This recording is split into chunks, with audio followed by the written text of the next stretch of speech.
Good afternoon, ladies and gentlemen. Welcome to Supercharge 2024. So we're going to give everyone just a few minutes to file in, and then we'll get this show started. So just hang out and digest your lunch and get ready for a pretty awesome webinar, or at least we hope.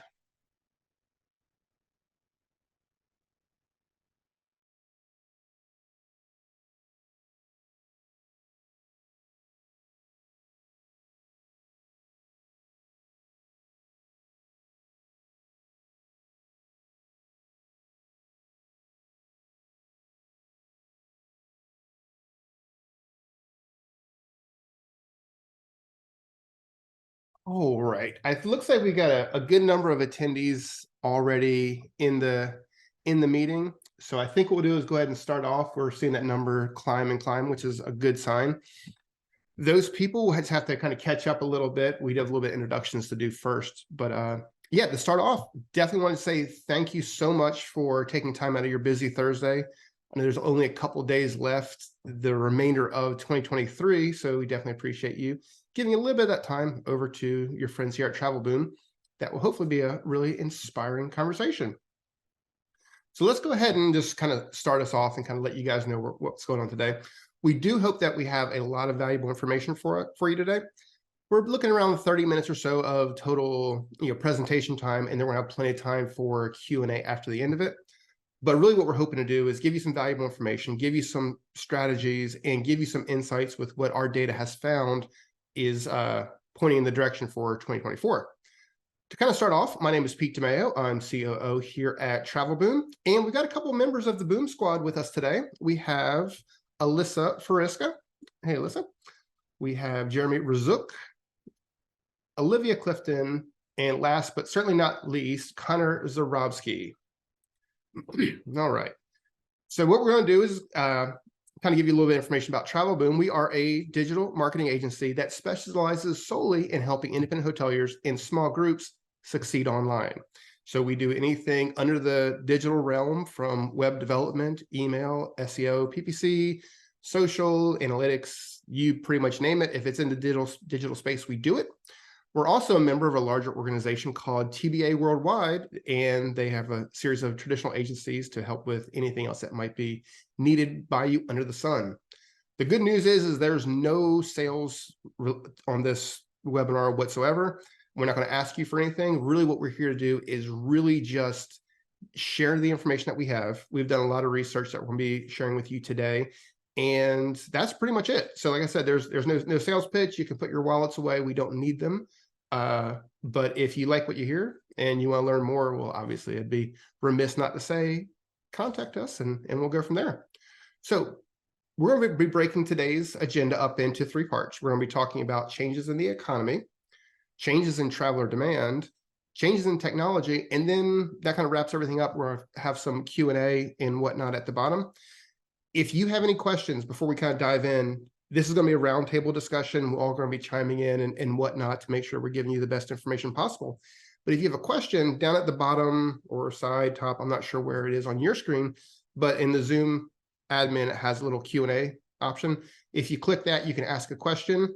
At the end of the webinar, Olivia is going to be going through and fielding those questions. We're going to read them out, and then we'll all do our turn answering them.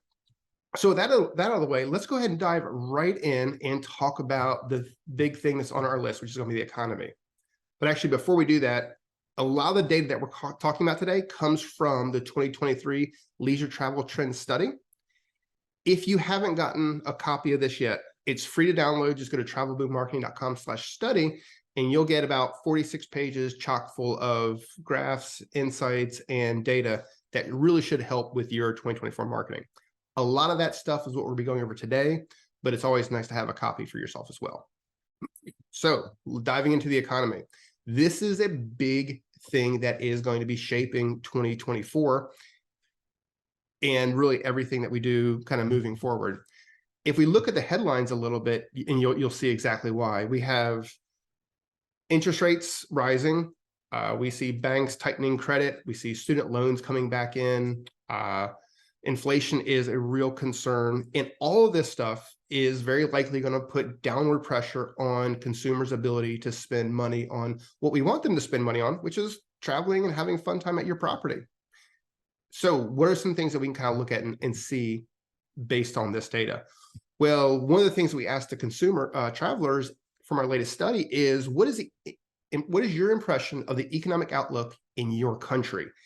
You see this graph and you're like, oh no, this isn't good news. 75% are either slightly concerned or very concerned with the economy. When we first saw this graph, we're like, okay, the sky is falling. If 75% are concerned, they're going to be tightening their belts. They're not going to be traveling, and this could be a big time serious problem. So we asked the next question, which is, what is your impression of your personal economic situation? And this one made us feel a lot better. So yes, 50% still have either slightly concerned or very concerned about their personal economy, but only 14% were very concerned. This reminds me of a quote that says, what's the difference between a recession and a depression? Well, a recession is when your neighbor loses their job. A depression is when you lose your job. And I think that's kind of what we're seeing here, is that a lot of people, you hear the negative news, see things that might be concerning to them, but their own little world, they're doing okay. They're not too concerned. So this is a great thing for us to kind of keep in mind, that people are going to be concerned. They're going to be worrying a little bit more about money, but it doesn't seem like it's going to be a deal breaker. What is going to be theoretically a deal breaker is the rising cost of other stuff that's fighting for our travel money. One of the other questions we ask is, how's non-travel expenses, food, housing, rent, whatever it might be, going to impact your travel decisions? Now, as you can see here, about 25% of the people said, yeah, they're expecting significant changes in their travel decisions based on the stuff that we as hoteliers really can't control. The other 50% are going to make some slight changes. So something for us to consider here, we're going to have to do a little bit better job as hoteliers in general of highlighting the value of a vacation. It's not an expense, it's an investment. It's an investment in lifestyle, it's an investment in memories, and it's something that is going to be worth those people sharing their hard-earned money with us. One thing that we really can't do, though, is rely on revenge travel. I think that's one thing that we see from the economy, and it's safe to say revenge travel is dead. There was a really good article by Kate Chapman at LinkedIn News talking about revenge travel in general. And she had interviewed the CEO of IHG, and this is the quote he said right here, that our bookings for groups and meetings are going into 24 are going 24 and beyond are the strongest we've seen in a long time. As a matter of fact, IHG also said at the end of Q3, their overall occupancy across all their properties was around 72%, which is just 1% off from the all-time highs pre-COVID. Better yet, they're also seeing a 13% increase in their ADR. Now, we talked a little bit just a second ago about inflation. A big part of that ADR increase is actually inflation, so it's not as if we're necessarily seeing profit go up by that much as well. Obviously, expenses that we all know are a big part of that.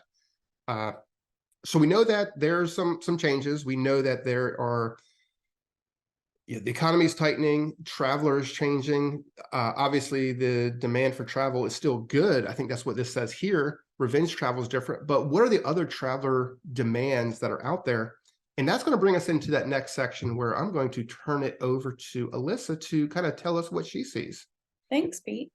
So while travel has normalized, we've recognized a major shift in what guests expect. Focusing on millennials and Gen Z, they are essentially the future of travel. So this younger generation, currently ages 11 to 42, they are completely detached from many old habits. They're spending less on things, more on experiences, and they're in search of authenticity when selecting and booking their destination. American Express compiled a 2023 travel trends report and found that 84% of Gen Z and millennial respondents agreed they would rather take a dream vacation than purchase a new luxury item. And many large brands are capitalizing on that knowledge. We've got Canopy by Hilton, with properties set up strategically in locations with the potential to offer deeper experiences. They're not going after a specific demographic, but instead are targeting lifestyles. And Moxie by Marriott, a stylish yet affordable hotel brand designed to give guests everything they want and nothing they don't. Moxie offers experiences from the start with check-in right at the bar instead of the front desk. And while these brands are exploiting this experiential travel trend, there are other travel trends that we should consider. For example, wellness travel, which is travel associated with the pursuit of enhancing personal well-being. Think spa weekend, yoga retreat, anything that might improve your well-being. Ecotourism, travel intended to offer tourists an insight into the impact of human beings on the environment, so also known as sustainable travel. Digital nomadism, a remote worker with the option to live a nomadic lifestyle, so working from anywhere in this post-pandemic world. Multi-generational travel, travel for families who seek togetherness in faraway places, or opposite this, traveling alone. And transformational travel, based on the concept of inner transformation, intentionally traveling to learn, grow, or transform through your experiences. So we can begin to piece together this common theme of sincerity or authenticity, and it doesn't really end here. Guests are also looking for genuine, honest reviews and responses. So with that, I will hand it off to Olivia for our next traveler demand. Thank you, Alyssa.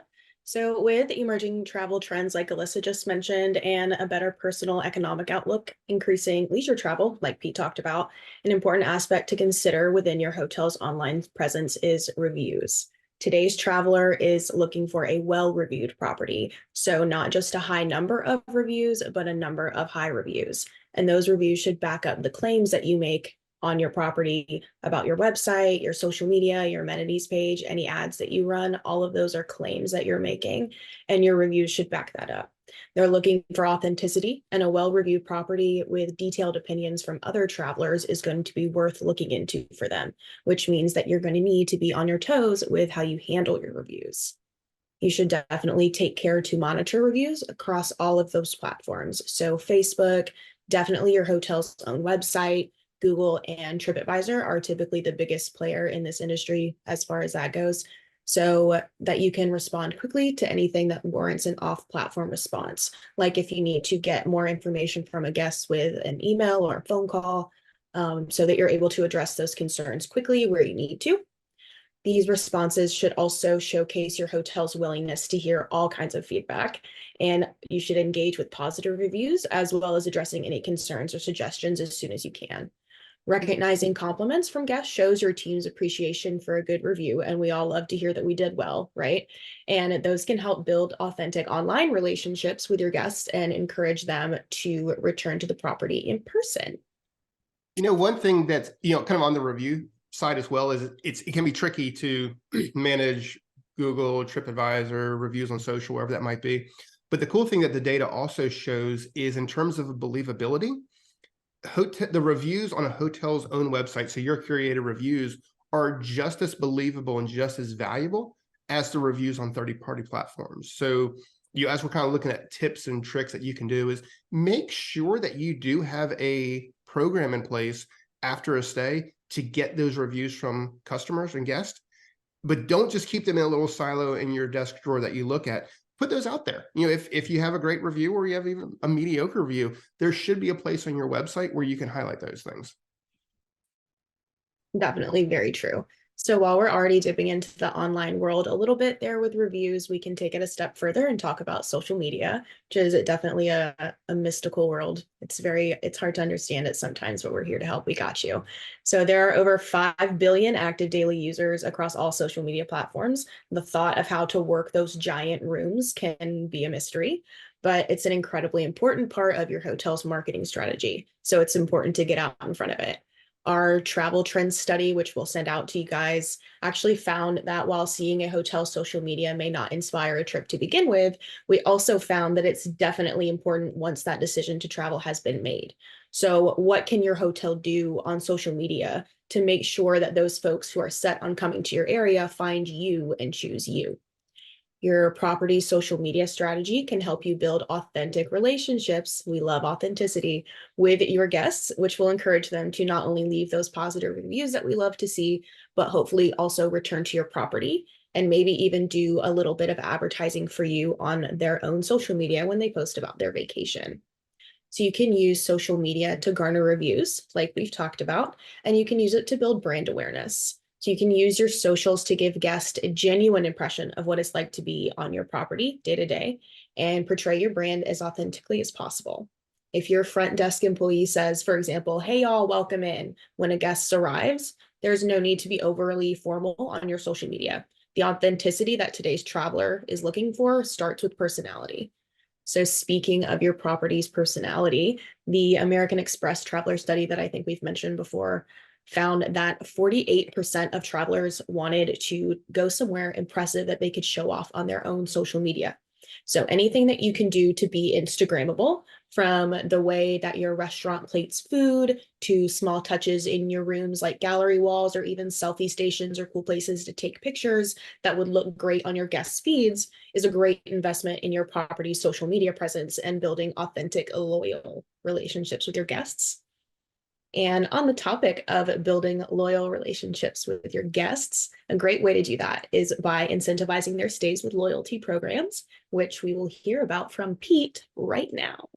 Yeah. So yeah, I think you can't overstate the importance of social, Olivia. I think you're right on there, because there's so many little things that people remember about their vacation, and the job of you as a hotelier who's supposed to be in the business of really selling fun, you got to take that experience on the property and emulate it online, because that is really what's going to convince people to stay.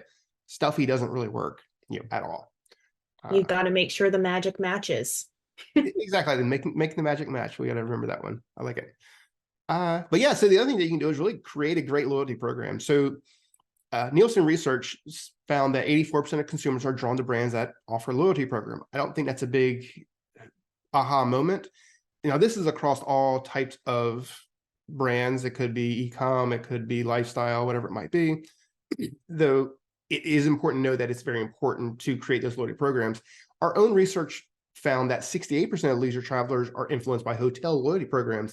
And that's up a significant amount. We asked that same question last year in 2022, and only 45% of the respondents said loyalty programs were very important. Now 68%. So you got 2/3 of the people saying, hey, if you give me a loyalty program, it's going to help me to make a decision to book your property direct. Driving those direct bookings, I think we could all agree in 2024 should be a major, major goal for you. And the reason I say that is, let's look at who else is doing loyalty programs. Expedia, booking.com. I think with what's happening with One Key, it creates a big problem for hoteliers, because you can book on Expedia and you can be earning points toward rental cars, toward vacation rental stays, cash, all kinds of really cool stuff that One Key offers. And it's capitalizing on the fact that people do want to have loyalty programs. Independent hoteliers need to be putting this in place. So, of all the things that are changing from a traveler demand to technology and whatnot, this is going to be one of the top things I think all of you listening today really should focus on. So the question then becomes, is you have these major players in the market with Expedia, Hotels, VRBO, Booking.com, TripAdvisor, you name it, all having these loyalty programs. What can you as an independent hotelier do? Well, the cool thing is when we look at what is most important in a loyalty program, so many of the things here point to what an independent hotelier can do really well. So the top two things that travelers want is they want free perks and they want instant discounts. That is awesome if you are a property in a resort destination and you don't necessarily expect that person to stay several times a year. You don't even necessarily know if they're going to stay multiple times in their lifetime. So if you can create a loyalty program that says when you join our program and you make a booking, you are getting the best rate possible, no doubt about it. When you book, you're going to get a great rate. You're going to get better service, get better benefits such as early check-in, late checkout, resort credits, a welcome gift on arrival. All that kind of stuff are really those are the two things that are going to push someone over the edge. F&B discounts, super important. Future stays, that was actually a little bit farther down the list, which honestly, from a leisure travel perspective, that's a good thing, because an independent hotel that's in one location, that works to your favor. and dedicated staff, which is one of those areas that the OTAs really have the upper hand in because they have the budget for call centers and everything else. That's the least important of all of the benefits of a loyalty program. So again, a lot of really good things that we can take from this data that will put a loyalty program front and center for independent hotels. So what do you do? How do you compete against those big guys? I think the first thing you want to do is you want to budget for rewarding loyalty. And when I say budget for it, obviously that's the hard cost of your loyalty program technology.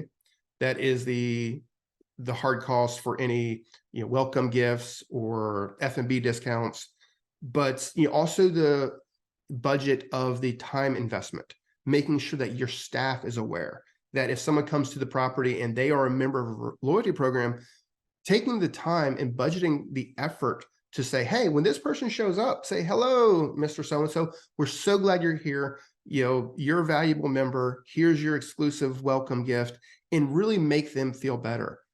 It goes back to the Starbucks example, is Starbucks doesn't hand you a cup of coffee. It's here's your beautiful cup of coffee. Here's your experience that you're about to undertake, which is what drives, $7, $8 cups of coffee when you can get the same thing for a lot less. So budgeting for that rewarding loyalty program is very important in delivering that immediate value, like we just talked about with the welcome gifts, late checkout, early check-in, whatever it might be, but making sure that you're delivering it and making sure you're communicating that value.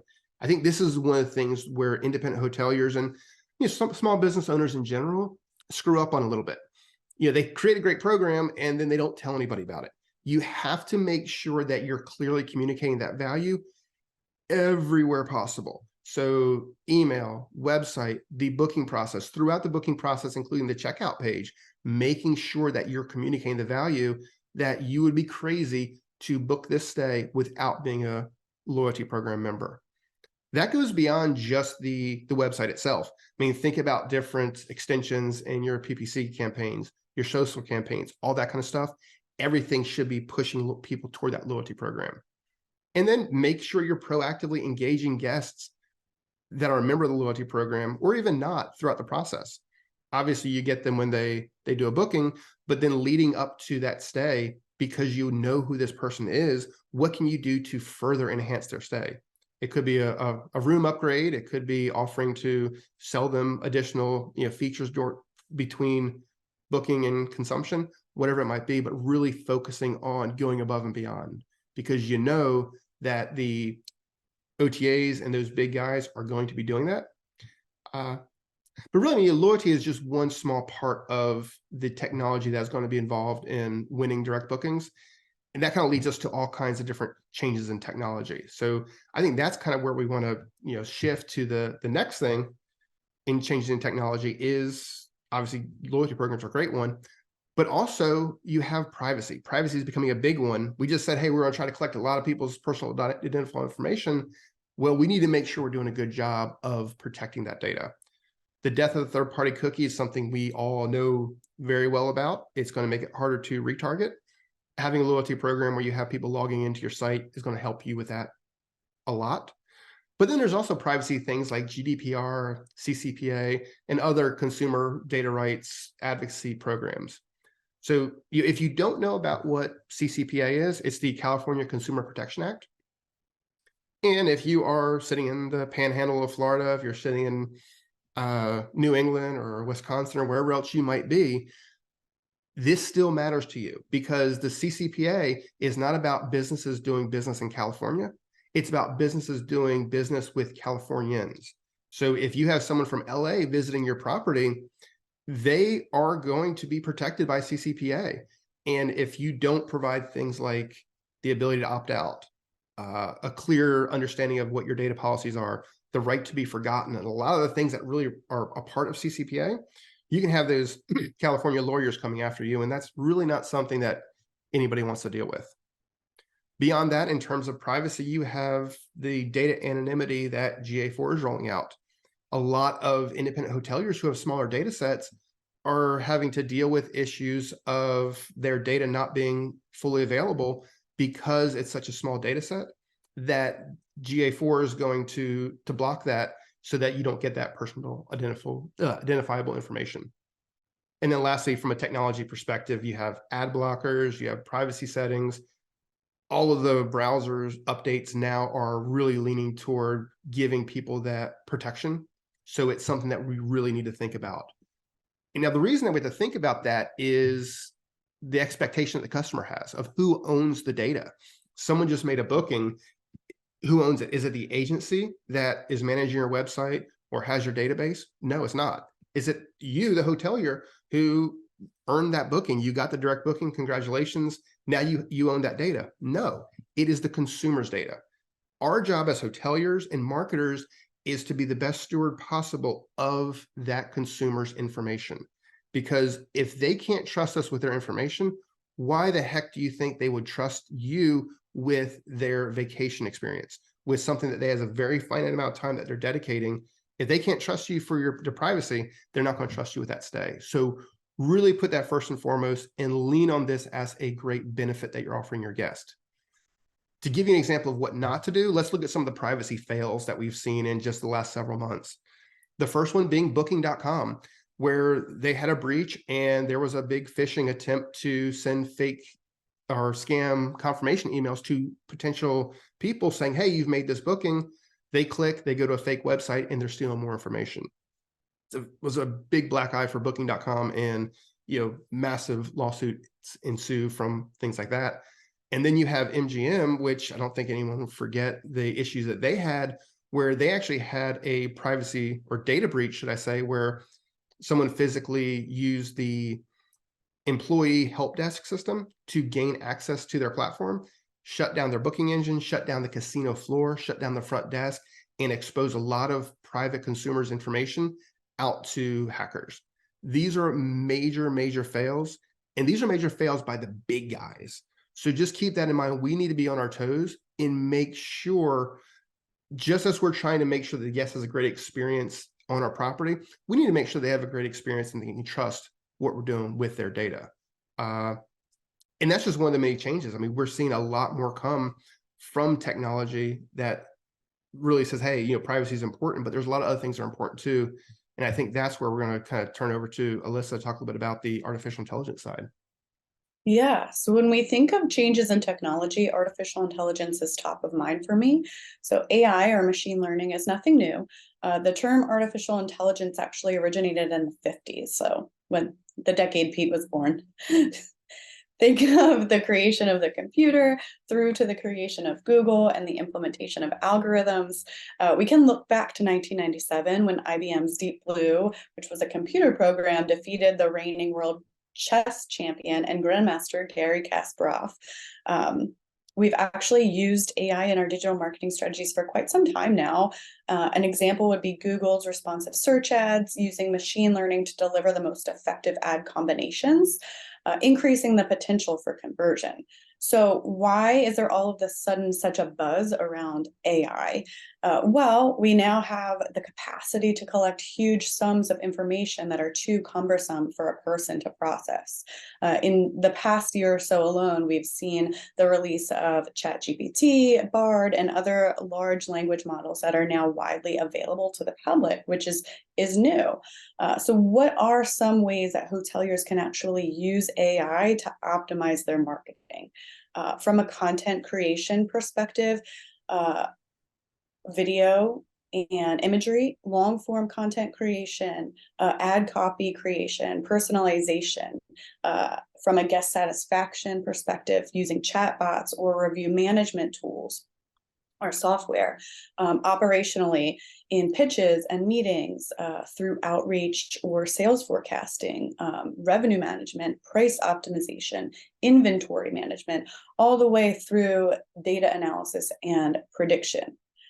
So a lot of the tools that we already use are now releasing AI-driven features that allow us to leverage machine learning. For example, Conductor or SEMrush, and most importantly, GA4 now have artificial intelligence components that power key insights. GA4 can detect anomalies and emerging trends in your data, which is pretty cool. We'll talk more about G4 as a major change for marketers in just a second. But as we wrap up AI and changing technology, the key is really just to pay attention how you can incorporate machine learning into your everyday life and hotel marketing to make things more efficient for you. Yeah, I think it's important that everybody, hoteliers obviously included, understand that AI does not equal Chat GPT or Bard. It is in everything that we do. And it's been there for years. I mean, look at, kind of who's leading the charge on the revenue management side. There's a lot of amazing platforms out there that have been doing, AI-based and machine learning-based decisions for people for years. It's only now becoming mainstream. So, don't get in the habit of saying, oh, I'm going to use AI. And then you go to Chat GPT and say, write an article about X. That is just scratching the surface. The real value of AI is the stuff that is behind the scenes, data analysis, revenue management, all that kind of Efficiency, stuff. yeah. Cutting back on internal labor costs, making things just easier for you. And I think now that AI has become more tangible for people, it's created a buzz around it. So people, it's not new, but the features that are integrated into things that we've already been using are new. So keep an eye out. And with that, I will hand it off to Jeremy to talk to us a little bit more about GA4. Thanks, Alyssa. So Google Analytics has come a long way from 2005, which is nearly 20 years ago. It was at that time that Google Analytics was born from Google's acquisition of Urchin Software. And since then, Google Analytics has evolved from multiple iterations of UI overhauls, tracking capabilities, and so forth. But the most recent evolution was Universal Analytics to GA4, which certainly shook the digital marketing world. So why would Google choose to overhaul an analytics property, as in Universal Analytics, that had by most accounts been working well for most web analysis needs? Well, first off, UA was an aging platform. As of this year, 2023, UA is 10 years old, so it was first introduced in 2013. And UA is not a reflection of how the web has changed in the past 10 years. So think of things like cross-device tracking, a larger focus on privacy, and UA was built out during a time where desktop traffic was more in focus than mobile. Second, consumers are becoming increasingly mindful of privacy concerns, something that Google has really pushed for in GA4 in areas like cookieless tracking. Third, out-of-data modeling and changes in user behavior. So out-of-date modeling and changes in user behavior. This was UA's limitations of being able to monitor path and funnel explorations, and UA's data modeling basis on sessions and page views, while GA4 has changed its data modeling, or has a data modeling that is based off of events, and has put a larger emphasis on user exploration and the funnel and path that users take on your website. And lastly, GA4's improved user journey tracking has made cross-device tracking even more powerful than what UA could offer. So what's different in GA4 as opposed to Universal Analytics? So first, GA4's data modeling is based on events. This helps provide website owners and digital marketers with a deeper view of user behavior through more granularity, because everything is considered an event from page view to conversion. It also provides more customization and flexibility within the platform than what UA could offer. Second, GA4 has introduced more streamlined connections with tools like Google Ads and BigQuery. Google Ads is a big one. So as an example, audience creation in GA4 is much more streamlined in connection with Google Ads. So whenever you get that Google Ads connection to your GA4 property, the granular audiences that you build in GA4 are automatically available in your Google Ads account for retargeting. So after you connect those platforms. Third, GA4's cross-platform tracking allows for a better understanding of the user's full online journey. And lastly, GA4's introduction of predictive analytics. So this provides AI-driven insights into predictive metrics. So using rules like purchase, churn, and revenue prediction to help website owners get a better understanding of which audiences are more likely to complete your desired goal. Yeah, it's a big one. Yeah, I think when we switched from UA to GA4, it's decades old technology, and this stuff wasn't available. It needed a new reboot to be able to do all the AI stuff and everything else that we kind of talked about. Yeah, and speaking with AI, it's there to make your life more efficient and your work more efficient, and it's made for like not this century, but for this time now. There's just more capabilities across the board that you can do with GA4. But with a new change in technology, there's no doubt going to be some growing pains. And the transition from Universal Analytics to GA4 has been no exception. With GA4, data discrepancies are commonplace in areas like stricter data privacy protection, where thresholding may be causing data limitations in reports. So if your data isn't meeting a specific threshold, that data just may not show up in some of your reports, just out of concern for the user privacy. Different and missing metrics, like GA4's introduction to engagement rate and engaged sessions, are newly tracked metrics within GA4 that were not available in UA, but are sort of a replacement for something like a bounce rate that was pretty common in Universal Analytics. And then different data models, like we've discussed with UA. UA used a more sessions-based model as opposed to GA4's more event-based model, where every hit on your website is looked at as an event and is looked at as an important piece of the entire funnel that somebody is taking on your website.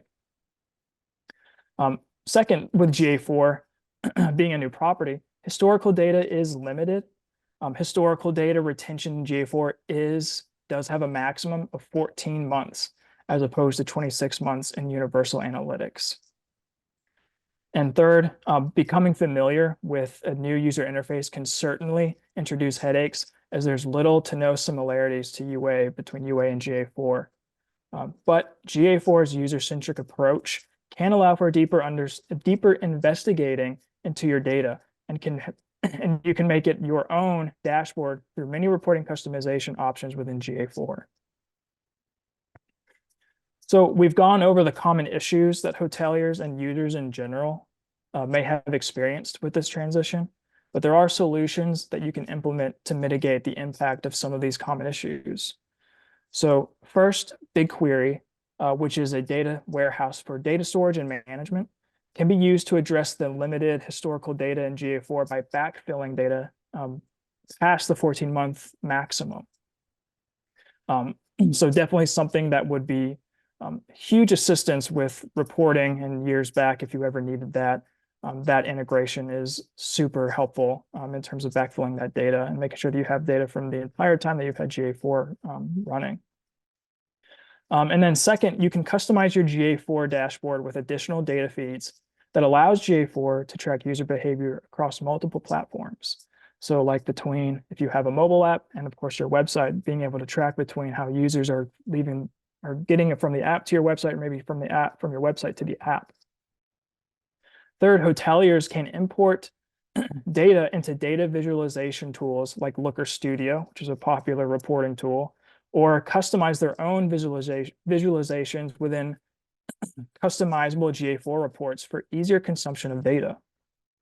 And lastly, letting AI take some of the work off of your plate. We've talked about AI as being really should be there for use as far as an efficiency sake, so making your work more efficient. And AI with GA4 is no exception. GA4's automated insights feature analyzes your data directly in a GA4 dashboard to provide you with emerging trends or unusual changes that may be going on in your website.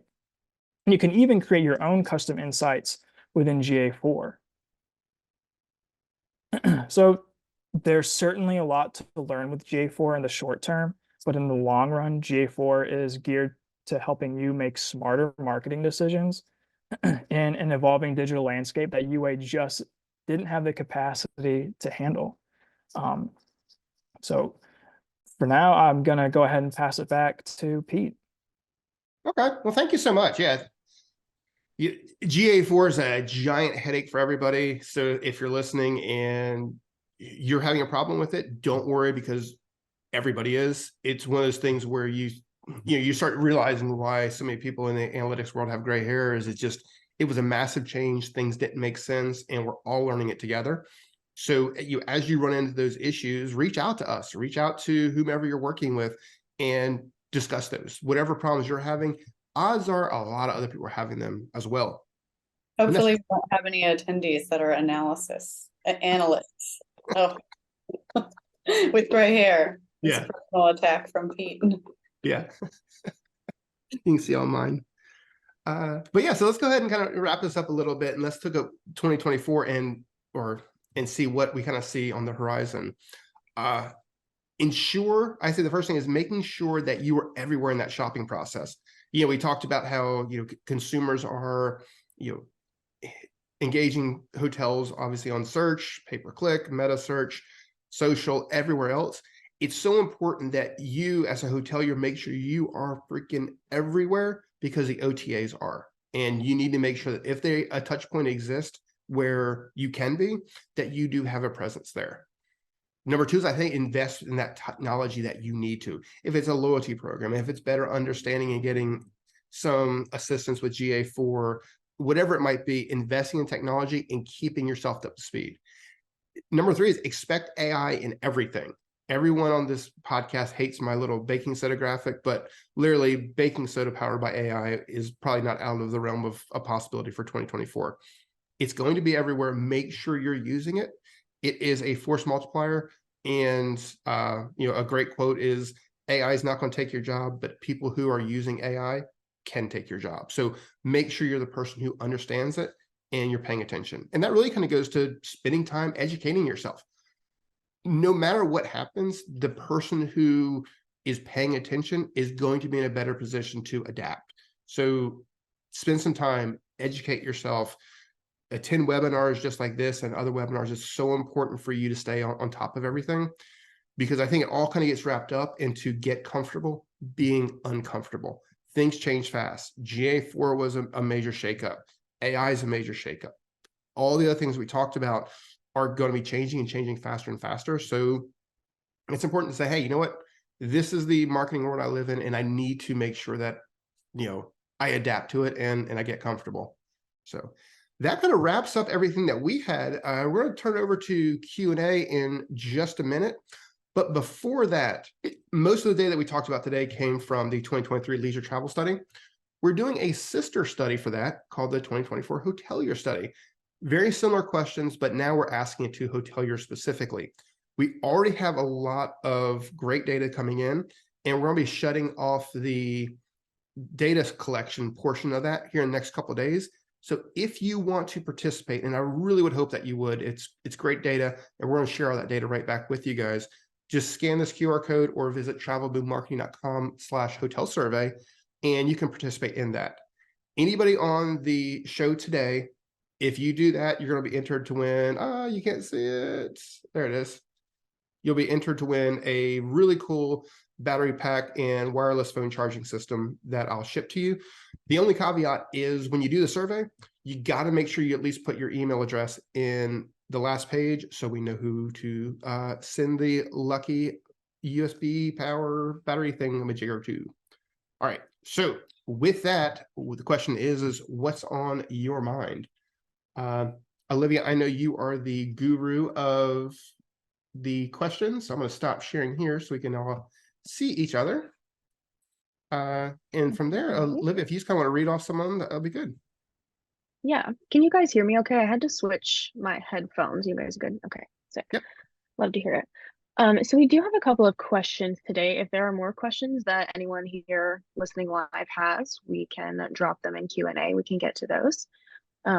So one of the first questions that we wanted to look at, we'll have everybody respond to this one, is from Lori. And she asks what our 2024 travel predictions are.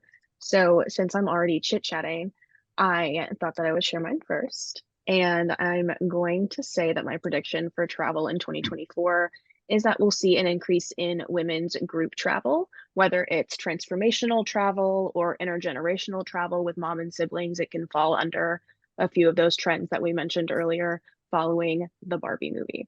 So we're still seeing trends and audio from the movie all over the place online, and we're seeing the merch in stores. She's all over the place. And we're seeing stronger connections between women around the world just because they're women, and that's beautiful. And making a dedicated effort to take a trip somewhere with a group of women where the sole purpose of that trip is to be women together, whatever that means to them, and enjoy those connections is something that I can definitely see making an impact in the travel space next year. So I'll pass it off to whoever would like to talk next. I'll go next. So I think that with the wide availability of AI and with the way search engine results pages or the search engine results page continues to evolve, the way people use search to research travel is going to begin to change, which could also alter the look of the booking funnel entirely. So if you're not familiar, Google's search generative experience has been in beta for about this past year and could be becoming available widely very soon. But with Google SGE, searches could become more conversational in nature, like people looking for answers to questions or looking for specific travel itineraries. So with that, I think the job of the hotelier in 2024 is to have that information or the answer to those questions readily available on their websites. Doing so, I think, will give you an advantage at becoming a source in a potentially new search engine or a new search experience. Nice. Alyssa, what do you think?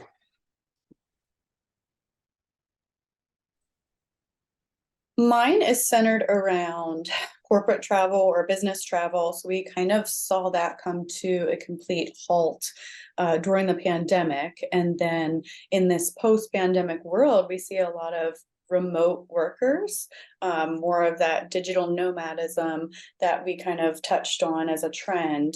And now we're kind of seeing leisure creep up more and more. So business travel, who knows if it will ever be what it was pre-pandemic. We know it has bounced back a bit where, that group travel has been slowly increasing for some more than others. But I think now we'll start to see leisure kind of take over that corporate travel. So if you're not familiar with the term, it's either extending your trip, your business trip for personal exploration, or traveling but also working at the same time. So using your nights to explore the city. And there are a variety of benefits there. I think this differs from digital nomadism in the sense that corporate travel is typically, or to some degree, funded by the business. So, people are taking these vacations and exploring on the company's dime almost, especially, when you talk about the economy and everything becoming more and more expensive. If someone's paying for, say, me to go to California and I only have to pay to extend my trip for a few days, but I'm able to get to California and back on the company's dime, I foresee that being a pretty large trend in 2024. And for hotels to kind of capitalize on this, I think you need to have a space for those people. It's more than just having reliable Wi-Fi, creating a space that people want to work in, especially if they're remote workers. Sometimes you kind of get cabin fever and you're stuck in your house and you want a change of scenery. So creating, a calm or serene or unique space to work that also has advanced technology, more than just Wi-Fi, making it more of that experience that we talked about. I think you'll attract more of that leisure crowd. Nice. How about you, Connor? Yeah, mine kind of relates to Jeremy's in that I see a lot of guests and consumers using AI to plan their trips. Going to be a more common occurrence going forward because we've already seen certain companies pop up with already their own version of an AI that can plan a trip for a user. So I think that's going to become more prevalent. But then I can also see hotels relying more on AI to run their site, from chatbots to optimizations, and just even from data optimization from my field is using AI to make your life easy, basically.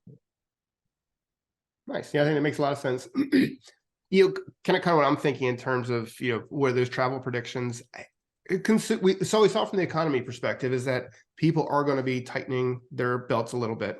And, if the idea of revenge travel is gone, a big part of the idea of revenge travel was, I don't care about the price, I'm traveling, so take that. Now it's going to change a little bit. I think we have to be a little bit more aware of traveler needs when they're planning that vacation, and really show perks and added value. If you book, do you get a resort credit? I know when I travel with my family, free breakfast is a deciding factor because it saves me so much money from having to go someplace else for breakfast while we're traveling. So, things like that are going to be big. So I think, the trend is going to be looking for the best value, still traveling, but looking for the best value. For hoteliers, we need to make sure that we're really showing the value. Booking Direct gets you this. Booking Direct gets you this, and this. And I think if you do that, I think you'll be in a better position to combat the bigger OTAs, the flags, and those people like that could be, theoretically doing a better job of that for you. So, all right. I think that's it. Do we have any more questions, or what do we have? All right. Olivia, you're on mute, but I think that was all the questions. Sorry. Yes, that's all we've got. Okay. Well, good. Well, so, everyone that's on the webinar, thank you so much for coming out and joining us on the, first webinar that we've at TravelBoom have done in quite a long time. We're going to be sending out a copy of this to everybody. You can also download that on our website. We'll be sticking it up on LinkedIn and whatnot. But beyond this, we're also always available to help. We love doing custom research. We love helping and answering questions. Reach out to us at travelboommarketing.com, or you find any of us on LinkedIn, and we're going to bend over backwards to make sure we get you the answers that you need to be the best hotelier in 2024. I don't think we have any more questions. So what we're going to do is we're going to wrap this up. Again, thank you so much. We're going to be following up via email with everybody with a copy of this. And we hope you have just a wonderful rest of the day, and good Christmas, good New Year, and hit 2024 running. And Hanukkah, I think, is today first day of Hanukkah, or is it tomorrow? I'm not sure. Tomorrow? I think it's tomorrow. Tomorrow. Well, happy Hanukkah, everybody, too. You skipped that one, Pete. Sorry, I had to time. I just want everybody to have a happy from now to the beginning. Kwanzaa, whatever. Happy everything. Everybody just be so happy. Cool. Great. So again, everybody, thank you so much, and have a good day, and we will be talking to you soon. Bye, everyone. See ya.